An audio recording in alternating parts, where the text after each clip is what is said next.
Kitab Lukas. Tetapi pagi-pagi benar, pada hari pertama minggu itu, mereka pergi ke kubur membawa rempah-rempah yang telah disediakan mereka. Mereka mendapati batu sudah terguling dari kubur itu, dan setelah masuk, mereka tidak menemukan mayat Tuhan Yesus. Sementara mereka berdiri termangu-mangu karena hal itu, tiba-tiba ada 2 orang berdiri dekat mereka, memakai pakaian yang berkilau-kilauan. Mereka sangat ketakutan dan menundukkan kepala. Tetapi kedua orang itu berkata kepada mereka, "Mengapa kamu mencari Dia yang hidup di antara orang mati? Ia tidak ada di sini. Ia telah bangkit. Ingatlah apa yang dikatakannya kepada kamu ketika Ia masih di Galilea, yaitu bahwa Anak Manusia harus diserahkan ke tangan orang-orang berdosa dan disalibkan, dan akan bangkit pada hari yang ketiga." Maka teringatlah mereka akan perkataan Yesus itu. Dan setelah mereka kembali dari kubur, mereka menceritakan semuanya itu kepada ke-11 murid dan kepada semua saudara yang lain. Perempuan-perempuan itu ialah Maria dari Magdala dan Yohana dan Maria ibu Yakobus, dan perempuan-perempuan lain juga yang bersama-sama dengan mereka memberitahukannya kepada rasul-rasul. Tetapi bagi mereka, perkataan-perkataan itu seakan-akan omong kosong, dan mereka tidak percaya kepada perempuan-perempuan itu. Sungguh pun demikian, Petrus bangun, lalu cepat-cepat pergi ke kubur itu. Ketika ia menjenguk ke dalam, ia melihat hanya kain kapan saja. Lalu ia pergi dan ia bertanya dalam hatinya, apa yang kiranya telah terjadi. Pada hari itu juga 2 orang dari murid-murid Yesus pergi ke sebuah kampung bernama Emmaus yang terletak kira-kira 7 mil jauhnya dari Yerusalem, dan mereka bercakap-cakap tentang segala sesuatu yang telah terjadi. Ketika mereka sedang bercakap-cakap dan bertukar pikiran, datanglah Yesus sendiri mendekati mereka, lalu berjalan bersama-sama dengan mereka. Tetapi ada sesuatu yang menghalangi mata mereka, sehingga mereka tidak dapat mengenal Dia. Yesus berkata kepada mereka, "Apakah yang kamu percakapkan sementara kamu berjalan?" Maka berhentilah mereka dengan muka muram. Seorang dari mereka, namanya Kleopas, menjawabnya, "Adakah engkau satu-satunya orang asing di Yerusalem yang tidak tahu apa yang terjadi di situ pada hari-hari belakangan ini?" Katanya kepada mereka. "Apakah itu?"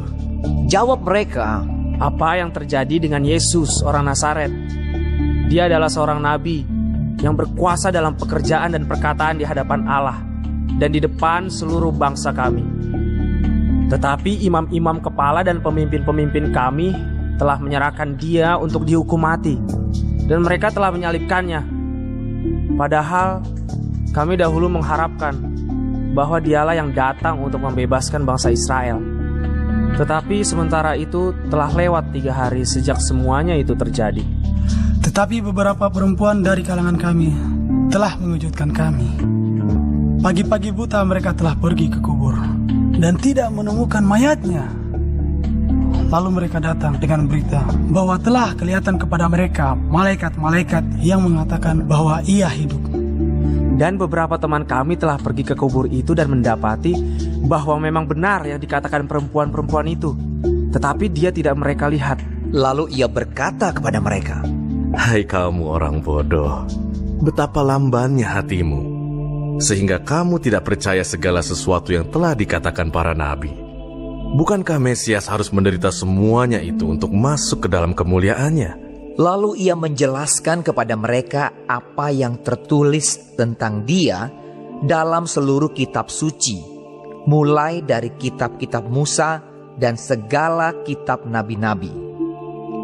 Mereka mendekati kampung yang mereka tuju, lalu ia berbuat seolah-olah hendak meneruskan perjalanannya.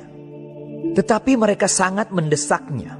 Katanya, Tinggallah bersama-sama dengan kami, sebab hari telah menjelang malam, dan matahari hampir terbenam. lalu masuklah ia untuk tinggal bersama-sama dengan mereka. Waktu ia duduk makan dengan mereka, ia mengambil roti, mengucap berkat, lalu memecah-mecahkannya dan memberikannya kepada mereka. Ketika itu terbukalah mata mereka dan mereka pun mengenal dia, tetapi ia lenyap dari tengah-tengah mereka. Kata mereka seorang kepada yang lain, Bukankah hati kita berkobar-kobar ketika ia berbicara dengan kita di tengah jalan dan ketika ia menerangkan kitab suci kepada kita? lalu bangunlah mereka dan terus kembali ke Yerusalem. Di situ mereka mendapati ke-11 murid itu. Mereka sedang berkumpul bersama-sama dengan teman-teman mereka. Kata mereka itu, Sesungguhnya Tuhan telah bangkit dan telah menampakkan diri kepada Simon. lalu kedua orang itu pun menceritakan apa yang terjadi di tengah jalan dan bagaimana mereka mengenal dia pada waktu ia memecah-mecahkan roti. Dan sementara mereka bercakap-cakap tentang hal-hal itu, Yesus tiba-tiba berdiri di tengah-tengah mereka dan berkata kepada mereka. Damai sejahtera bagi kamu. Mereka terkejut dan takut dan menyangka bahwa mereka melihat hantu. Akan tetapi ia berkata kepada mereka, Mengapa kamu terkejut? Dan apa sebabnya timbul keraguan-raguan di dalam hati kamu? Lihatlah tanganku dan kakiku. Aku sendirilah ini. Rabalah aku dan lihatlah. Karena hantu tidak ada daging dan tulangnya, seperti yang kamu lihat ada padaku. Sambil berkata demikian, ia memperlihatkan tangan dan kakinya kepada mereka.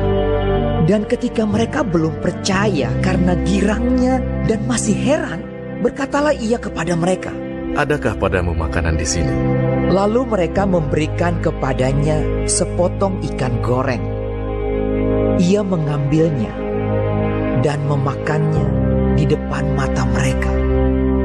Ia berkata kepada mereka, Inilah perkataanku yang telah kukatakan kepadamu ketika aku masih bersama-sama dengan kamu, yakni bahwa harus digenapi semua yang ada tertulis tentang aku dalam kitab Taurat Musa dan kitab Nabi-Nabi dan kitab Mazmur.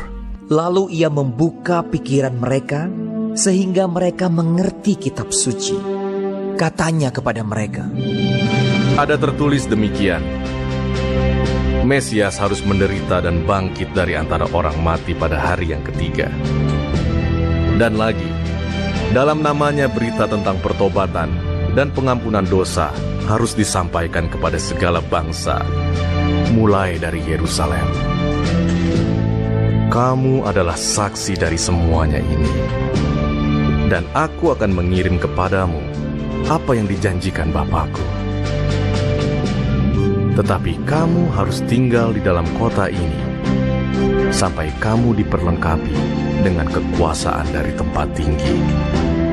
lalu Yesus membawa mereka keluar kota sampai dekat Betania. Di situ ia mengangkat tangannya dan memberkati mereka. Dan ketika ia sedang memberkati mereka, ia berpisah dari mereka dan terangkat ke sorga. Mereka sujud menyembah kepadanya. Lalu mereka pulang ke Yerusalem dengan sangat bersukacita. Mereka senantiasa berada di dalam bait Allah dan memuliakan Allah.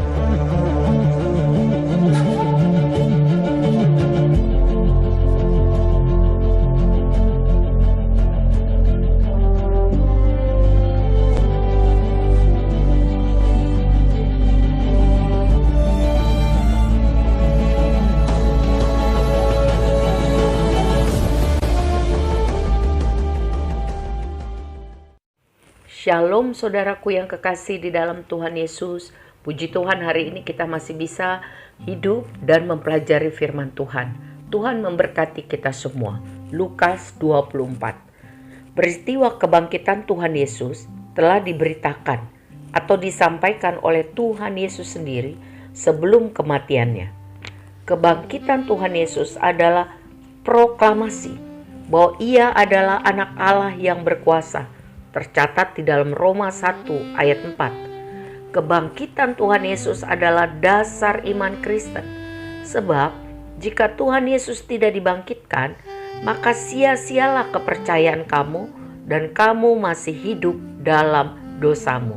1 Korintus 15 ayat 17. Berita kebangkitan Tuhan Yesus ini disaksikan oleh para perempuan yang setia. Mereka menyampaikan berita itu kepada murid-murid Tuhan Yesus. Tetapi murid-murid itu tidak percaya. Hanya Petrus yang cepat mencari kebenaran berita itu.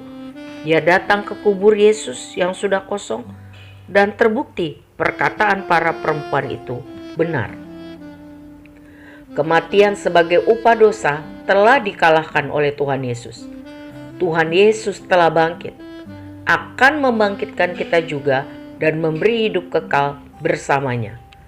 Dicatat di dalam Roma 6 ayat 23, sebab upah dosa ialah maut, tetapi karunia Allah ialah hidup yang kekal dalam Kristus Yesus Tuhan kita.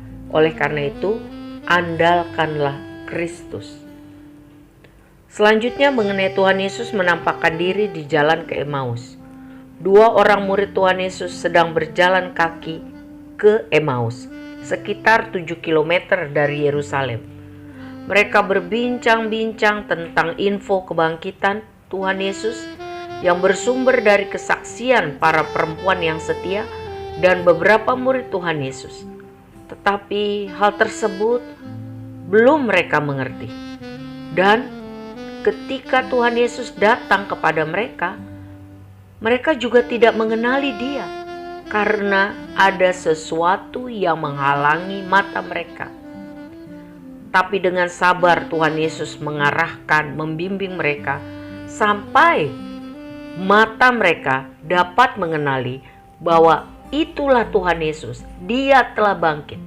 Saudara, mengenal Tuhan Yesus dengan benar perlu proses, dan itu sungguh karena anugerah. Mengapa sudah lama jadi murid Tuhan Yesus tapi tidak sungguh-sungguh mengenal Dia? Kesalahanmu menghalangi semuanya ini, dan dosamu menghambat yang baik daripadamu.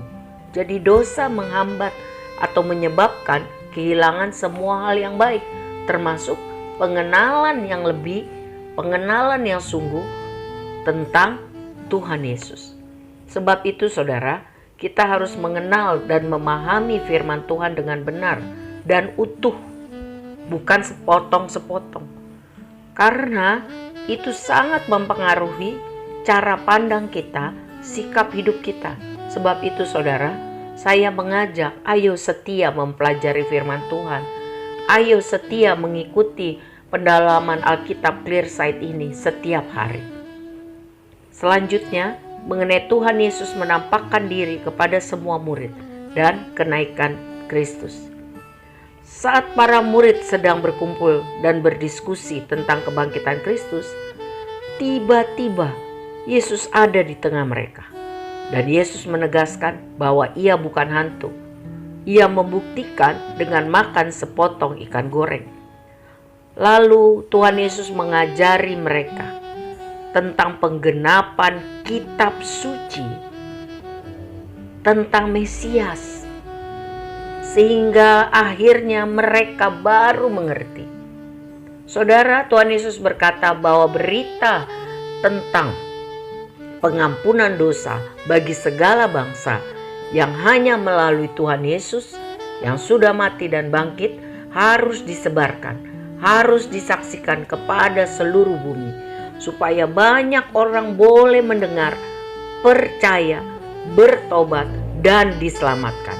Roh Kudus akan diutus, dicurahkan bagi murid-murid Tuhan Yesus yang taat menantikannya. Sebab itu, sebagai murid Tuhan Yesus yang hidup di zaman ini, saya dan saudara juga mempunyai kewajiban melaksanakan amanat agung Tuhan kita.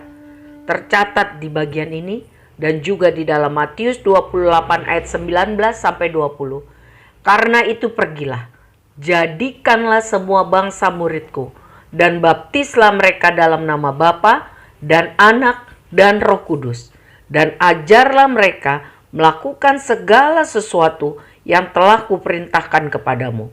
Dan ketahuilah, aku menyertai kamu senantiasa sampai kepada akhir zaman.